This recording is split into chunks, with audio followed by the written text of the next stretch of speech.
Какой прекрасный звук. Раз, два, три, 4, 5. Пятищелчковый ретардер. Позвоночник болеть начинает.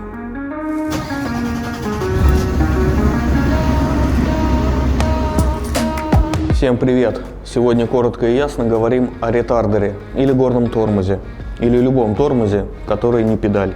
Давайте сразу поясним две вещи. Способы торможения и второе, что значит потеря сцепления с поверхностью дороги. Это две тесно связанные вещи, особенно зимой. Мы, как всегда, акцент делаем именно на зимнее вождение. Итак, у нас есть два способа торможения. Это, собственно, педаль, когда мы задействуем все колеса разом, воздействие происходит на все колеса единовременно. И вторая вспомогательная система – это те самые ретардеры, горный тормоз или торможение передачами, когда воздействие происходит только на ведущие колеса. Это очень важно, запомните.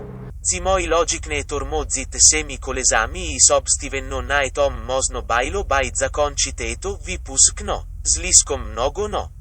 Разобрались? Если поняли, то едем дальше. Потеря сцепления с дорогой. Как это происходит?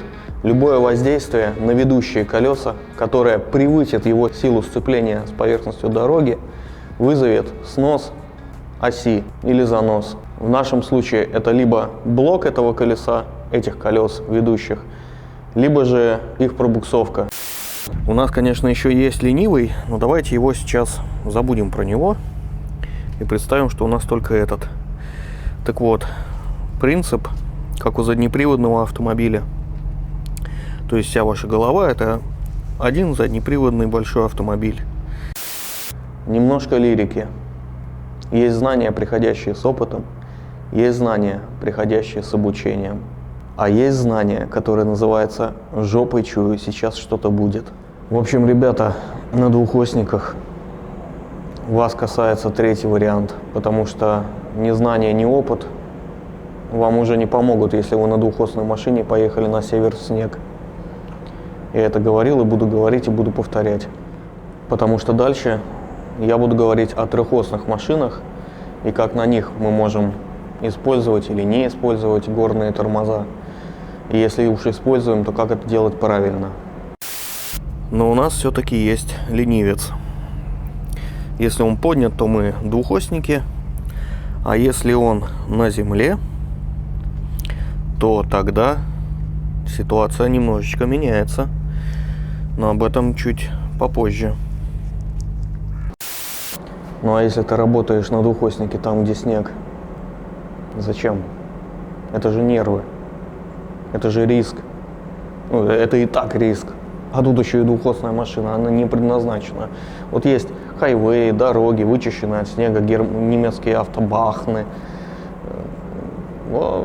Пожалуйста. Короче, это вырежем. Немножечко поясню за сам рычаг. Вот у нас здесь две клавиши. Торможение двигателем и автоматическое торможение, активация ретардера. Двигатель, ретардер. Вот видите, значки одинаковые. Вот этот вот со стрелочкой вниз и вот этот вот автоматический. Стрелочка вниз — это значит, что вы рычагом активируете принудительно, сколько вам надо торможения ведущей осью. А вот это автоматический ретардер. Это значит, что если вы пользуетесь круиз-контролем и ассистентом спуска с горы, то машина в первую очередь вот этим вот автоматическим ретардером будет сама не давать разгоняться больше заданной скорости. Например, вы установили на спуск 85 км в час. Ретардером она не даст больше разогнаться, будет тормозить. Зимой, если вы пустой, особенно, лучше это дело отключить. Тогда вы сможете пользоваться только рычагом, а автоматически от педали тормоза или от круиз-контроля не будет срабатывать ретардер. Я уже заговариваюсь. Торможение двигателем не столь эффективно, поэтому я его зимой могу и оставить. В принципе, он не даст такого сильного эффекта. Вот. Если вы пустой, выключайте. И вот этой штукой лучше тоже не пользуйтесь, особенно на скользких спусках. Круиз-контроль, окей, там смотрите сами, но тоже лучше на ножке ехать. Спуск с горы, ассистент, не надо. И тут помните, все дозировано и с умом. Помните, я говорил о том, что если у нас есть ленивый мост, и мы его опускаем, то ситуация в корне меняется. Это как каток на рельсы дополнительный, он дает прямолинейности, устойчивости на дороге, особенно если вы груженый, потому что пустым его класть на землю смысла-то нету. Важно все-таки сцепление ведущих колес с поверхностью. Вот. Пустым зимой, если вы его опустите, вы просто никуда не сможете поехать. Особенно если это вот как это полноценная спарка. Пойдем глянем. У нас здесь полноценная спарка, которая прям-таки дает нам плюс 100-500 к устойчивости на дороге. Получается у нас 4 колеса на ленивую ось.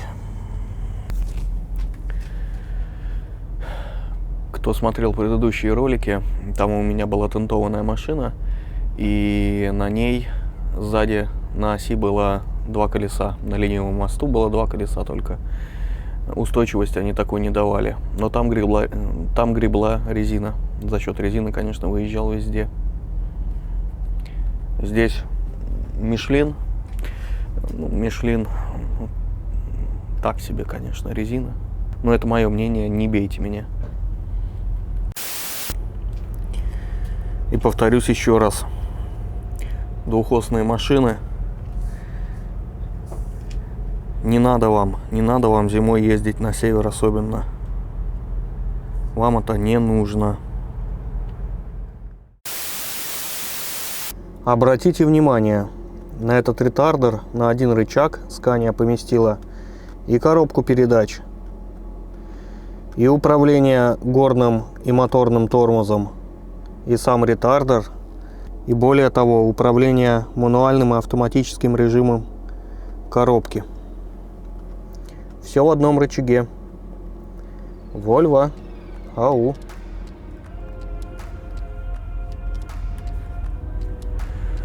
Так вот, вывод, в принципе, напрашивается у нас какой? В принципе, и так уже все понятно, да? Что вся каверзность зимой у нас в том, что мы должны рассчитать, ну, скорее всего, все-таки почуять своей пятой точкой, когда ретардер даст нам необходимое замедление, а когда он сорвет колеса в пробуксовку. Реально на физике это понятие ощутить и объяснить, наверное, не сможет никто. Потому что какой снег, укатан, не укатанный, мокрый, не мокрый, лед, не лед, в каком состоянии у вас резина, на какой скорости вы едете. Реально, то, скорее всего, только чуйка. Ну, если я не прав. Если вы груженый, регулируйте нагрузку на ведущую ось, и тогда ретардер будет максимально эффективен. Не дергайте его сразу на все положения вниз, разумеется. Зимой, как и езда.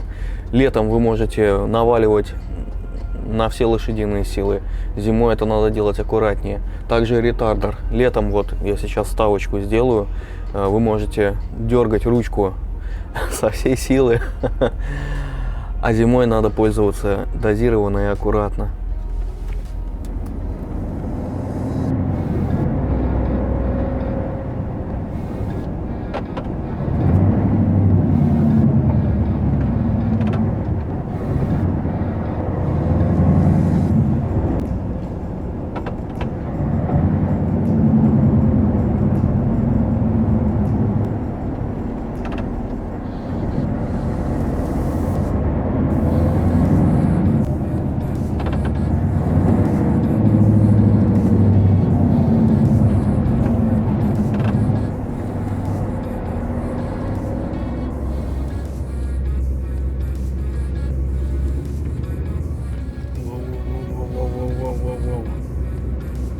Опасненько.